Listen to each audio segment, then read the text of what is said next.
दो संख्याएं, एक परिमेय हो और एक अपरिमेय हो, उन संख्याओं का योगफल और अंतर अपरिमेय संख्या होती है। अब हम लोग देखते हैं कि संख्याएं अपरिमेय हैं कि नहीं। जैसे मान लीजिए, सिद्ध कीजिए कि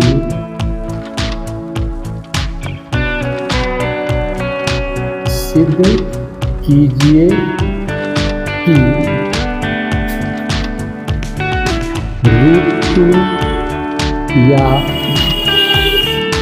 √3 या √5 एक अपरिमेय संख्या है।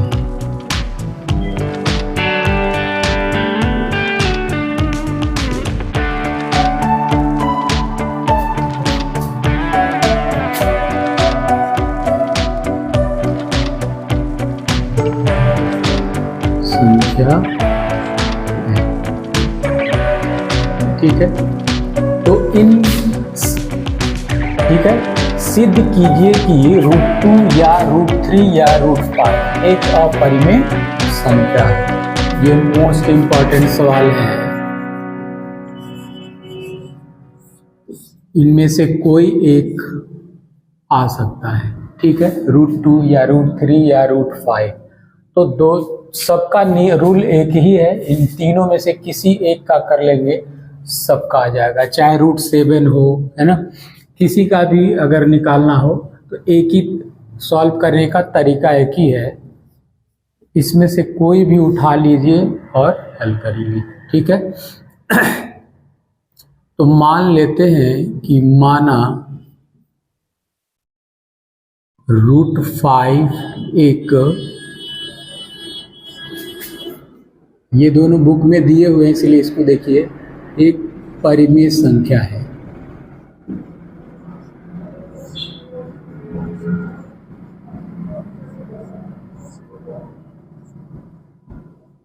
ठीक है, हमने मान लिया कि √5 एक परिमेय संख्या है, जबकि हमको सिद्ध क्या करना है, √5 एक अपरिमेय संख्या है।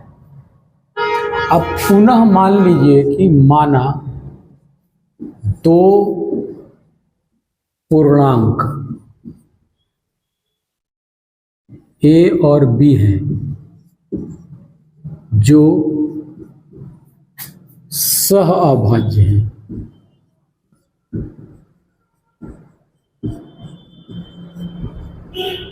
ठीक है, सहअभाज्य हैं या सह अभाज्य संख्याएं हैं।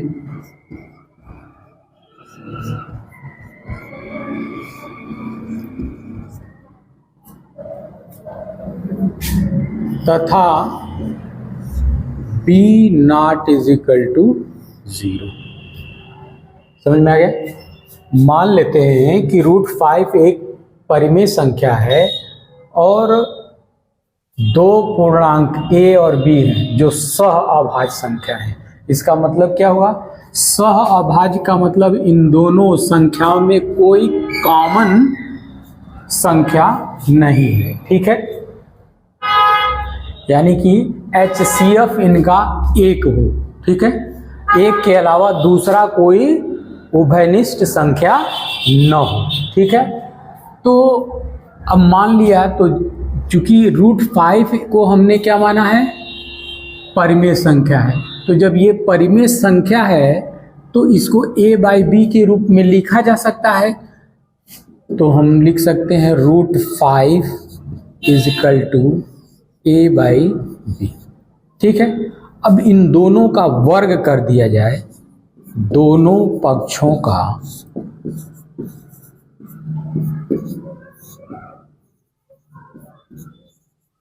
वर्ग करने पर, तो वर्ग कर दें तो √5 का whole square is equal to A/B का होल स्क्वायर। तो क्या हो जाएगा, 5 इज इक्वल टू A²/B²। तीरिया गुणा कर दीजिए तो ये हो जाएगा 5B² is equal to A² हो जाएगा। अब B square is equal to क्या हो जाएगा, ए स्क्वायर बाई 5। इसका मतलब ये हुआ कि ए स्क्वायर 5 से विभाज्य है। ठीक है, तो इसको लिखेंगे ए स्क्वायर 5 से, चूंकि ए स्क्वायर 5 से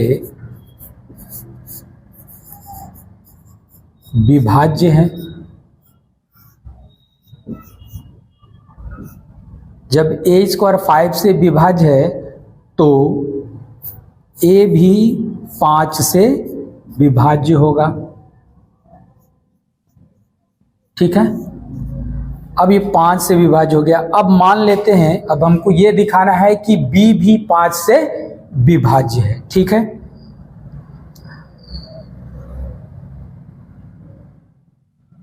तो माना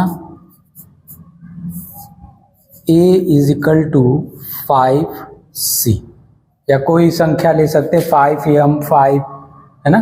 इसके अलावा a और b के अलावा तीसरा कोई संख्या हम मान लेते हैं। अब इस समीकरण में ये जो हमको मालूम है इसी में रख दीजिए, है ना, इसमें रख देते हैं। तो समीकरण 1 में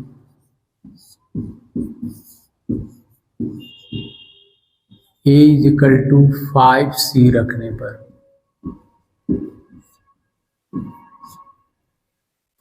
तो ये हो जाएगा b square is equal to A square by 5।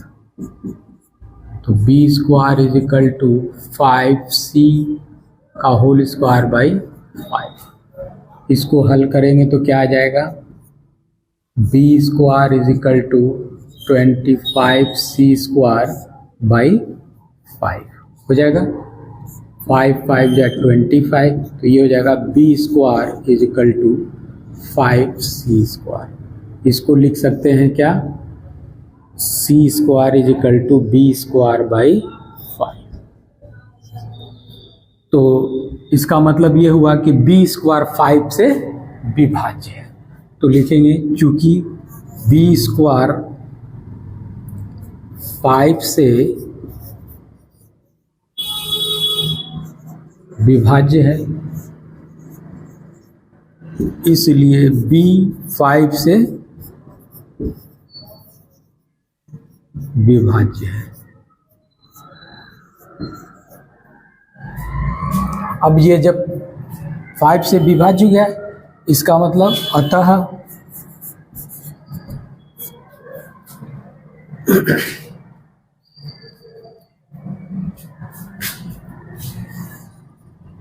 A B का उभयनिष्ठ गुणनखंड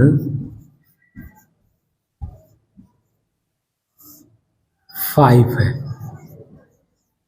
ए और बी का गुणनखंड, उभयनिष्ठ गुणनखंड 5 है, परंतु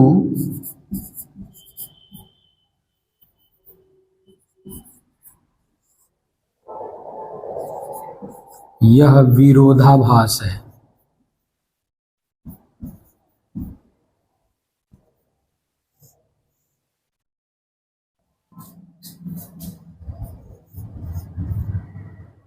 कि ए बी सह अभाज्य संख्या है, सह अभाज्य संख्याएं हैं।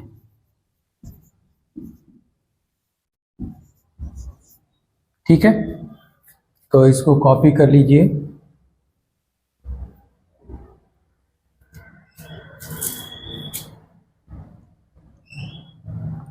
एक लाइन और लिखना है, अतः लिख दीजिए। अतः √5 एक अपरिमेय संख्या है।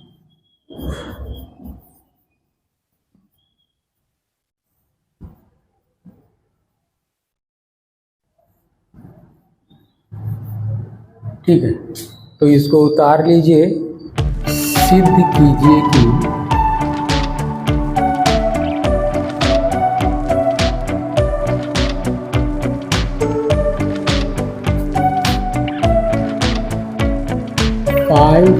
±√3 एक अपरिमेय संख्या है।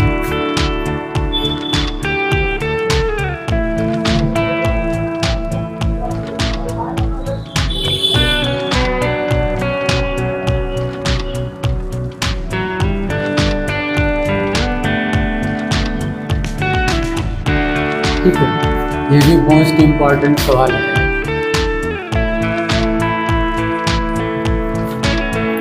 तो इस तरह और भी क्वेश्चन दिए जा सकते हैं, जैसे मान लीजिए इसके स्थान पे आपको दे दिया 2 ± √3, 6 ± √2, है ना, और 5 + 2√3, 6 ± 2√3, इस प्रकार के क्वेश्चन दे सकता है। तो प्रोसेस सॉल्व करने का तरीका सबका एक ही है। ठीक है, तो अगर हम एक कर लेते हैं तो ये सारे हम कर सकते हैं। ठीक है, तो पहले इस क्वेश्चन को पहले देख लीजिए, लिख लीजिए। तो क्वेश्चन चाहे प्लस का उठा लीजिए चाहे माइनस का, सॉल्व दोनों एक ही तरीके से होगा। तो मेरे ख्याल से माना 5 - √3 एक परिमेय संख्या है।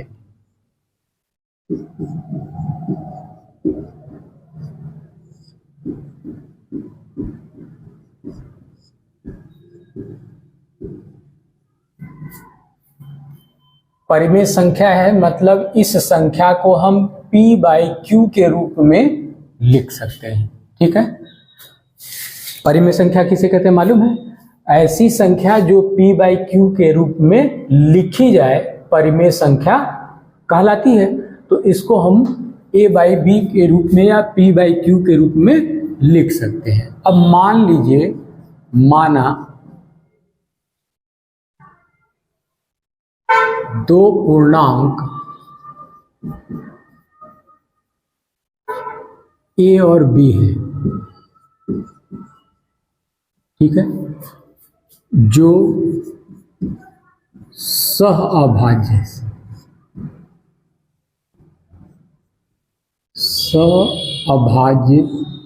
संख्या है।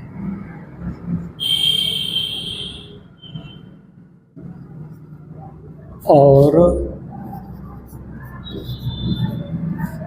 b ≠ c। अब a और b दो संख्या है जो सहअभाज्य है। सहअभाज्य संख्या मतलब इन दोनों का उभयनिष्ठ गुणनखंड नहीं, एक के अलावा दूसरा कोई भी उभयनिष्ठ गुणनखंड नहीं। तो p/q यानी परिमेय संख्या के रूप में अगर लिखें, 5 - √3 को परिमेय संख्या के रूप में लिखे तो a/b होगा। ठीक है, अब इसको इधर कर दीजिए, इसको इधर कर दीजिए, तो यानी 5 - इसको LHS में ले आते हैं, a/b और -√3 को RHS में ले जाते हैं तो +√3 हो जाएगा। अब इसको हल कर सकते हैं, हल करेंगे तो क्या आ जाएगा? 5b - a/b = √3। अब समीकरण 1 से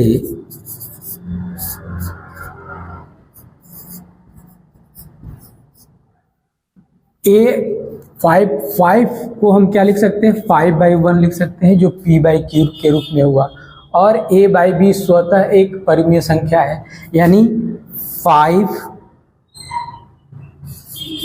a/b परिमेय संख्या है।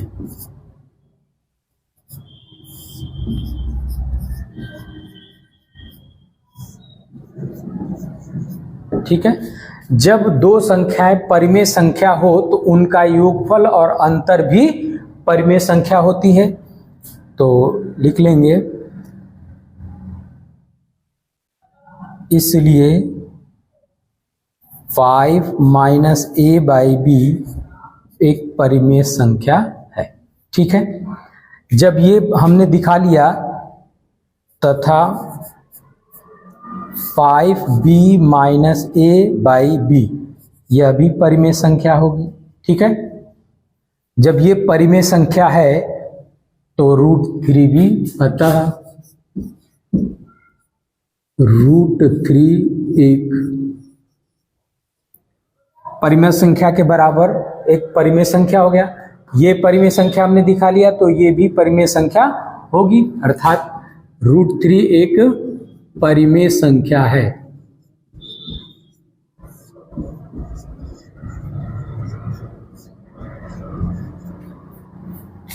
क्योंकि हमको पहले से मालूम है कि √3 एक अपरिमेय संख्या है और अभी हमने सिद्ध किया कि √3 एक परिमेय संख्या है ना।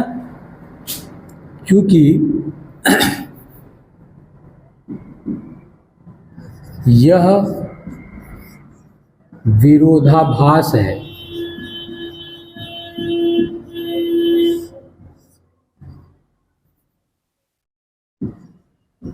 कि √3 एक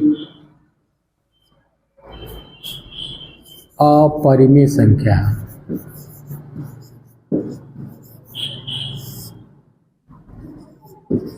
ठीक है, अतः जब √3 एक अपरिमेय संख्या है तो इनका योगफल या अंतर भी अपरिमेय संख्या होगी। तो अतः 5 माइनस √3 एक अपरिमेय संख्या है।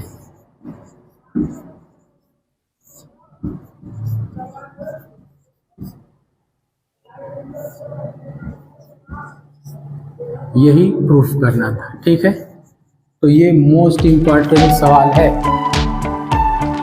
तो इसी टाइप से हमने आपको कहा इसमें 2 plus minus √3, 6 plus minus √2, 5 plus 2√3 plus minus कर दीजिए। तो ये आप इसको घर से कर लेंगे। ठीक है, सेम है, सेम क्वेश्चन है, इसको आप प्रैक्टिस कर लेंगे तो ज़्यादा बेहतर रहेगा। ठीक है, एक सवाल इस तरह के का पूछे जाते हैं।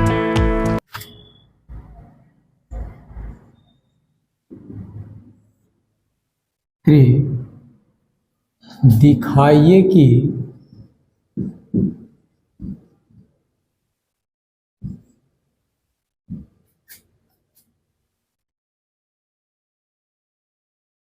√2 या 5√2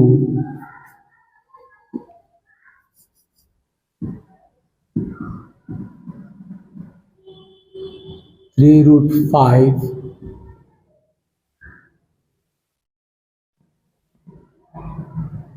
5√2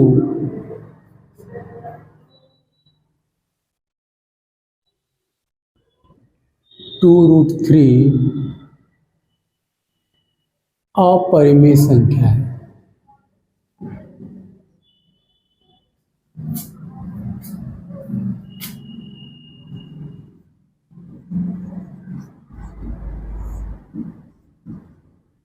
ठीक है, अभी हम लोगों ने योग और अंतर का देखा। ठीक, दो संख्याओं के, दो परिमेय अपरिमेय संख्या, परिमेय और अपरिमेय संख्या के योग और अंतर को सिद्ध किया कि अपरिमेय संख्या है अथवा नहीं। अब दो, एक परिमेय एक और अपरिमेय संख्याओं के गुणनफल को हम देखते हैं कि परिमेय संख्या है, अपरिमेय संख्या है अथवा नहीं। ठीक है, तो ये भी इम्पोर्टेंट है कि इस तरह पूछा जा सकता है। तो सॉल्व में देख लीजिए, मान लीजिए कि माना 3√2 या कोई भी ले लीजिए 5√2 ले लें। चलिए 5√2 ले लेते हैं। 5√2 एक परिमेय संख्या है।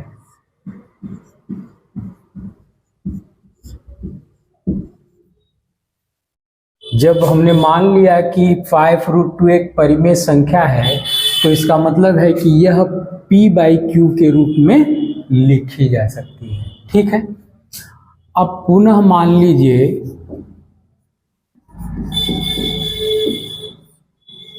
a b पूर्णांक हैं जो सहअभाज्य है।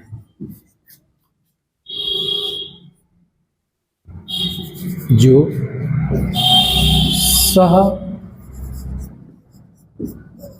सहअभाज्य संख्याएं हैं।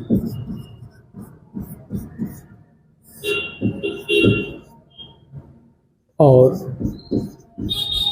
b ≠ 0। ठीक है, सहअभाज्य संख्याएं पहले सवालों में भी हमने बता रखा है आपको कि ऐसी दो संख्याएं जिनका महत्तम समापवर्तक 1 होता है। ठीक है, सहअभाज्य संख्याएं कहलाती हैं। अब चूंकि हमने माना है कि ये एक परिमेय संख्या है और ये दो पूर्णांक है तो इसको हम p/q के रूप में लिख सकते हैं। इसलिए 5√2 = a/b। ठीक है, अब 5 को इधर ट्रांसफर कर दे तो ये जगह √2 = a/b 5b। ठीक है, तो जहां a b 5 वास्तविक संख्याएं हैं।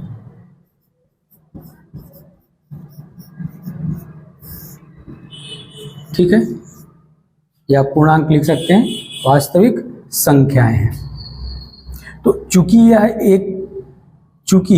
a/5b एक परिमेय संख्या है, p/q में है, p/q के रूप में है, इसलिए यह परिमेय संख्या है। जब ये परिमेय संख्या है और यह √2 के बराबर है तो इसका मतलब है कि √2 भी एक परिमेय संख्या है। यहां संख्या लिख लीजिए, संख्या है, तो ये भी एक परिमेय संख्या होगी। जब √2 एक परिमेय संख्या हमने सिद्ध कर लिया, चूंकि √2 एक परिमेय संख्या है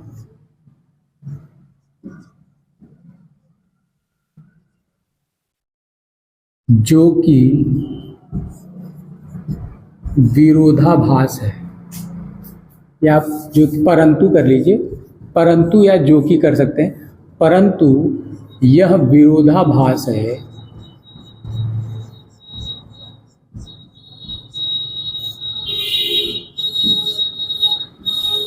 कि √2 एक अपरिमेय संख्या है।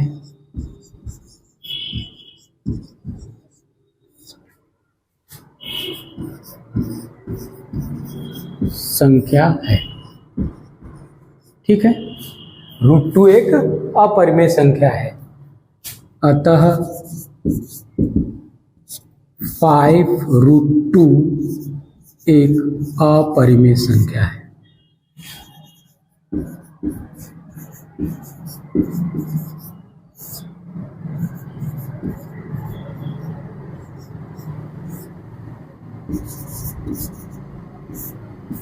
यही प्रूफ करना था। ठीक है, समझ में आ गया?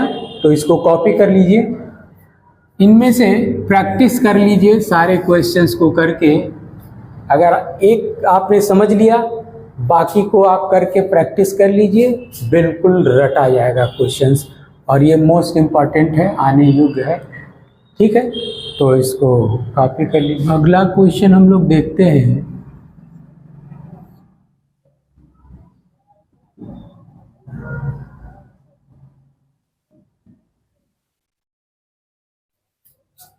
अभाज्य गुणनखंड विधि से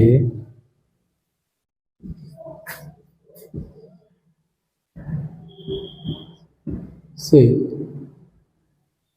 96 और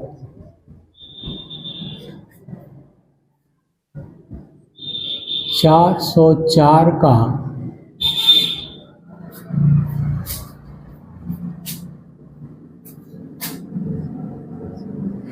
लसा ज्ञात कीजिए।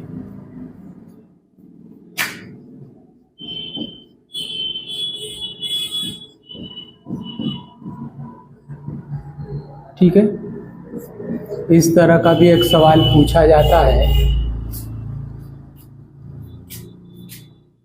संख्याएं जो दी है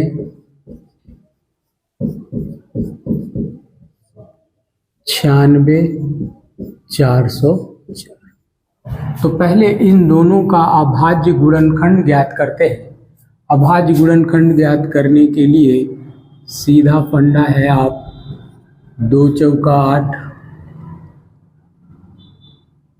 2 अठे 16, 2 दूना 4, 2 चौके 8, 2 एकम 2, 2 दूजे 4, 2 छक्का 12, 2 तिहाई, 3 एकम 3, 120 का 404 का निकाल लीजिए। 2 दूना 4, 2 दूना 4, 2 एकम, अब 101 किसी से कटेगा नहीं, 101 एकम। अब 96 को हम क्या लिख सकते हैं, 2 गुणे 2 गुणे 2, 1 2 3 4 5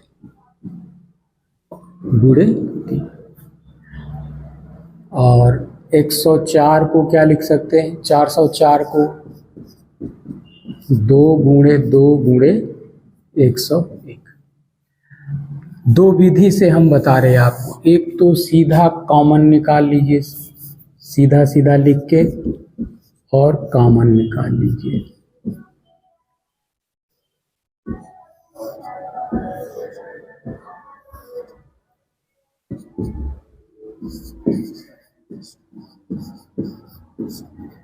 दो दो शेष जो बचता है 2 उतार लीजिए,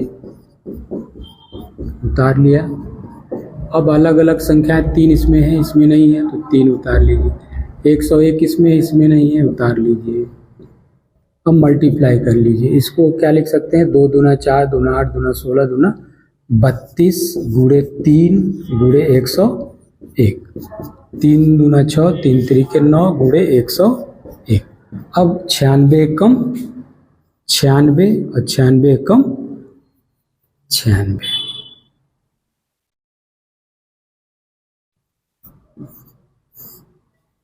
तो लगभग 96 आंसर आपका आंसर होगा।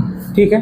अच्छा, दूसरी विधि ये है, शॉर्टकट मेथड में अगर करना चाहते हैं तो इसको हम क्या लिख सकते हैं, 2 के पावर 5 इंटू 3, और इसको क्या लिख सकते हैं, 2 के पावर 2 इंटू 1 लसा। ठीक है। तो लसा निकालने के लिए जो सबसे अधिकतम पावर हो, सबसे अधिकतम जितने गुणनखंड हैं सबसे अधिकतम पावर वाले को उतार लेते हैं। तो 2 का पावर ये 2 है, 2 के पावर 5 है, तो 2 के पावर 5 को उतार लिया। बाकी 3 के पावर 1 है, इसको उतार लिया। 101 के पावर 1 है, उतार लिया। ठीक है।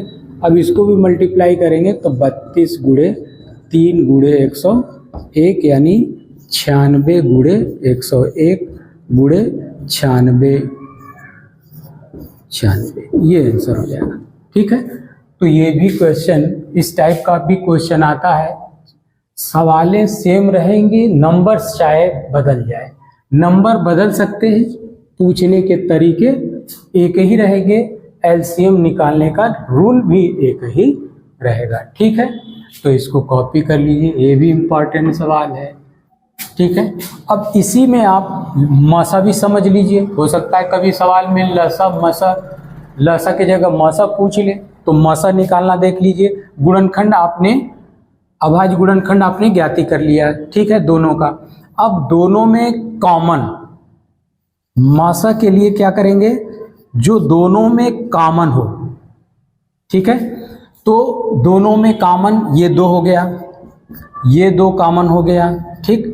बाकी देख रहे हैं ये 2 है, इसमें नहीं है, ये 2 है, इसमें नहीं है, इसमें नहीं है, 3 इसमें है, इसमें नहीं है, 101 इसमें है, इसमें नहीं है। तो कॉमन हमारा केवल 2 गुणे 2 हुआ, इसका मतलब मसा हमारा 4 होगा। ठीक है, अब इस विधि से अगर मसा निकालेंगे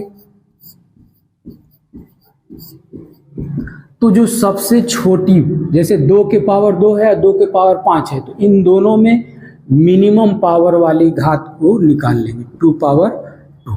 ठीक है, अब इसका कॉमन है ही नहीं है, ये कॉमन है नहीं, क्योंकि ये इसमें सम्मिलित है, इसलिए निकाल लिया हमने 2।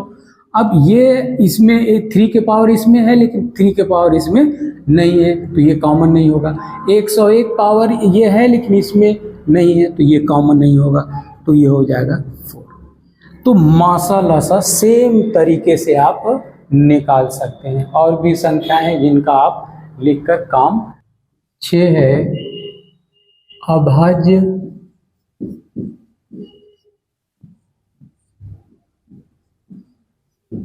गुणनखंड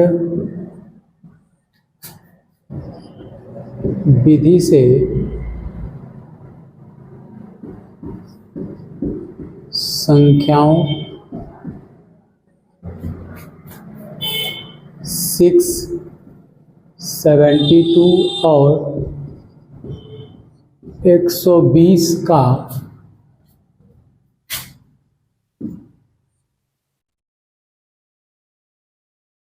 मसा तथा लसा ज्ञात कीजिए।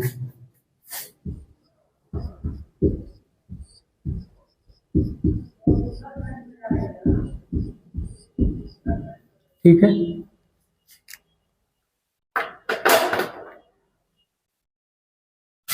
तो सॉल्यूशन में ये भी इम्पॉर्टेंट सवाल है। संख्याएं दी हैं 6, 72 और 120। 6, तो इनका 6 का 2 तिहाई 6, 3 एकम 3। 72 को काटिए, 2 तिहाई 6, 2 छक्का 12, 2 अट्ठे 16, 2 नवा 3 तरीके 3 एकम।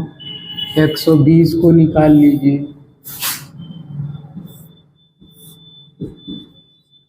2 छक्का 2 तिहाई 15, 3 पचे 5 एकम, ये हो गया। अब संख्या लिख लीजिए, 6 का आया है 2 गुणे 3, एक भी लिख सकते हैं, एक रहते हैं, 2 गुणे 3। चूँकि मसा में जो कोई कॉमन नहीं आता तो उसको लेते हैं। 72 का हो गया 2 गुणे 2 गुणे 2 गुणे 3 गुणे 3। ठीक है, 120 का 2 गुणे 2 गुणे 2 गुणे 3 गुणे 5। अब चूंकि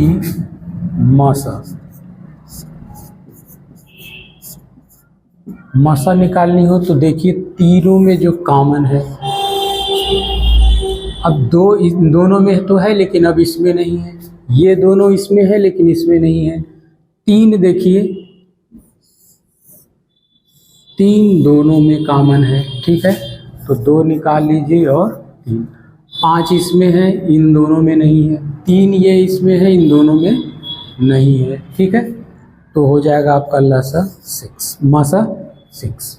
अब दूसरा विधि अगर करना चाहें तो इसको आप लिख सकते हैं।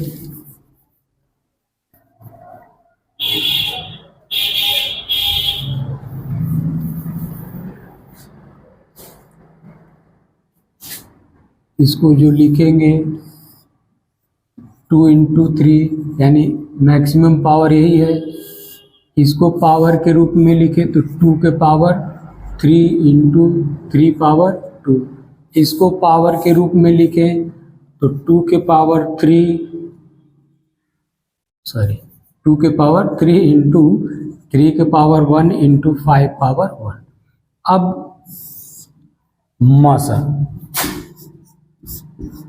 मसा निकालने के लिए तीनों में सबसे कम है ना पावर वाला, तो सबसे कम पावर वाला ये है, उतार दीजिए 2 पावर 1। अब 3 वाले में सबसे कम पावर वाला 1 है, उतार दिया। बाकी 5 पावर 1 इसमें है लेकिन इन दोनों में नहीं है, तो ये हो गया 2 इंटू 3 6। इसी प्रकार हम लसा भी ज्ञात कर सकते हैं। ठीक है, तो लसा क्या हो जाएगा, ये कॉमन है और ये कॉमन है, तो 2 और 3 तो हुआ, लेकिन जो शेष बचता है ये 4 बच गया। फिर ये 4 इस दोनों में है, 4 हमने ले लिया।